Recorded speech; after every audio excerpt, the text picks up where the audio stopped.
Nitong Marso nakaraang buwan lamang ay bumisita si Pangulong Marcos sa Czech Republic sa Europa upang mas mapalakas pa ang kalakalan sa pagitan ng European Union at Pilipinas at makakuha ng suporta laban sa China sa West Philippine Sea. Hindi naman nabigo dito ang Pilipinas dahil nagpahayag si Czech Republic President Peter Pavel na full support ang kanilang bansa sa Pilipinas at sinabing marami umanong pwedeng i-offer na armas ang kanilang mga defense companies upang mas mapalakas pa ang ating hukbong sindatahan. At ang maganda pa dito ay mismo ang ating Pangulo ang humikayat sa Czech Republic Defense Companies na makibahagi sa kasalukuyang AFP Modernization Program at magsumiti ng kanilang mga proposal sa ating hukbong sindatahan upang makapag-supply sila ng mga armas sa Pilipinas. At sa mga hindi nakakaalam, nagpahayag na noon ang Czech Defense Companies katulad na lang ng Excalibur Army na handa silang makipag-partner sa lokal na kumpanya dito sa ating bansa upang makagawa na tayo ng sariling mga armored vehicles. Ang Excalibur Army ang siyang gumagawa ng mga Pandar II armored personnel carrier na inoffer ng Israel para sa fire support vehicle project ng Philippine Army na kung saan nilagyan ng 105mm turret ng Israel at kanilang mga subsystems ang Pandar II armored personnel carrier ng Czech Republic at tinawag itong Sabra Pandar II Fire Support Vehicle. Nakatakdang i-deliver ang mga ito ngayong taon at sana'y madagdagan pa ito ng Philippine Army dahil di kalidad ang mga defense equipment na gawang Czech Republic. Ilang beses na rin nakasali ang Czech Republic sa noong Horizon 2 ng AFP Modernization Program, ngunit hindi pinalad dahil hindi pa ganoon kalakas ang relasyon nito sa Pilipinas. Ngunit sa pagpunta ng ating presidente sa kanilang bansa at siya na mismo ang nagsabi na gusto nito ng mga Czech-made defense equipment, ay baka ito na ang sinyales na makakuha sila ng kontrata mula sa ating Department of National Defense. Kabilang nga sa ino-offer ng Czech Republic noon ay ang Aero Vodokody L-39NG Light Combat Aircraft na isa sa kanilang pinakabagong gawang turbofan aircraft at dumadami na rin ang mga bansang bumibili nito. Kabilang na nga dito ang katabing bansa na Vietnam na nag-order ng nasa 12 aircraft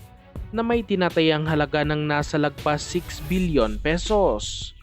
Mas pinili ng Philippine Air Force na bilhin na lang ang mga KT-1 Wong-B ng South Korea, ngunit may tsansa pang mag-iba ito dahil wala pa namang napipirmahang kontrata. Inoffer din ng Czech Republic ang kanilang mga Pandar II armored personnel carrier sa Philippine Army, ngunit hindi na nila kasama ang Israel dito dahil nag-offer ang Israel ng mga Guarani armored personnel carrier na magkasamang ginawa ng Brazil at ng bansang Germany at ito ang nanalo sa proyekto ng Army. Ngunit kung ako ang papipiliin, mas maganda na lang ang mga Pandar II ng Czech Republic dahil maliban sa subok ng mga kalidad nito, ay hindi istrikto ang Czech Republic sa kanilang mga defense equipment kaya mas mabilis ito may di-deliver sa Pilipinas. Sa mga hindi nakakaalam, muntika nang maudlot ang delivery ng mga Guarani sa Philippine Army matapos hindi payagan ng Germany ang pag-deliver nito sa Pilipinas noon at hindi magandang sinyalis ito sa ating modernization program lalo na't kailangan ito ng ating mga sundalo. Marami pang pwedeng i-offer ang Czech Republic sa ating bansa katulad na lang ng kanilang DITA self-propelled howitzer na isang artillery katulad ng mga Atmos 2000, ngunit mas advanced at mas accurate ang mga naturang defense equipment. Kinakailangan lamang ng 2 katao upang i-operate ang DITA kumpara sa Atmos 2000 na nasa 6 na katao dahil mano-mano ang paglagay ng bala sa likod ng kanyon. Samantalang ang mga DITA naman ay automatic na ang sistema at pipindot-pindot na lang ang operator upang gamitin ito dahil mayroong auto-reload ang naturang artillery. Hindi pa subok sa gera ang mga DITA,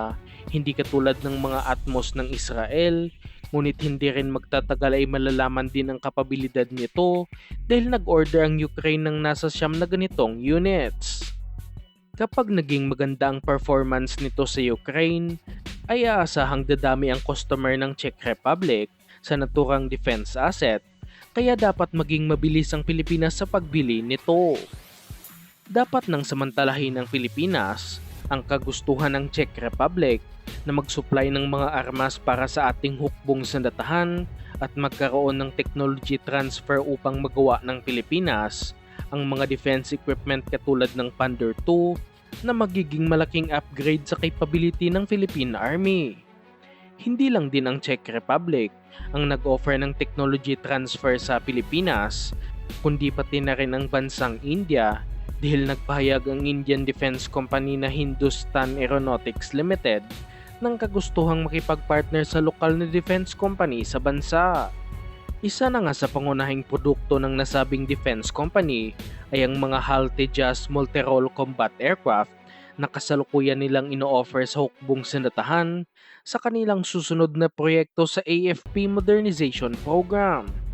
Magkakaroon ng mas malakas na kapabilidad ang ating Navy kapag bibili ito ng combat aircraft katulad ng HAL Tejas dahil kaya nitong magdala ng BrahMos NG supersonic anti-ship missiles na magiging malaking tulong sa pangdepensa ng ating teritoryo. Kayang-kaya bilhin ng Pilipinas ang mga HAL Tejas dahil halos kasing presyo lang ito ng mga FA-50 na kasalukuyang ginagamit ng Philippine Air Force, ngunit pagdating sa capabilities ay malayong malayo ang mga HAL Tejas ng India. Hindi lang din ang kanilang combat aircraft ang kanilang ino-offer, kundi pati na rin ang mga aircraft katulad na lang ng Dornier 228 utility aircraft, ang HAL Drove utility helicopter, at ang iba pang aircraft na sariling gawa ng India. Sa ngayon, makikita nating maraming bansa ang handang tumulong sa Pilipinas, hindi lang sa pagpapalakas ng ating hukbong sandatahan, kundi pati na rin tulungan ang ating bansa na makagawa ng sariling mga defense equipment at ang pondo na lang para dito ang kinakailangang ilabas ng Pilipinas.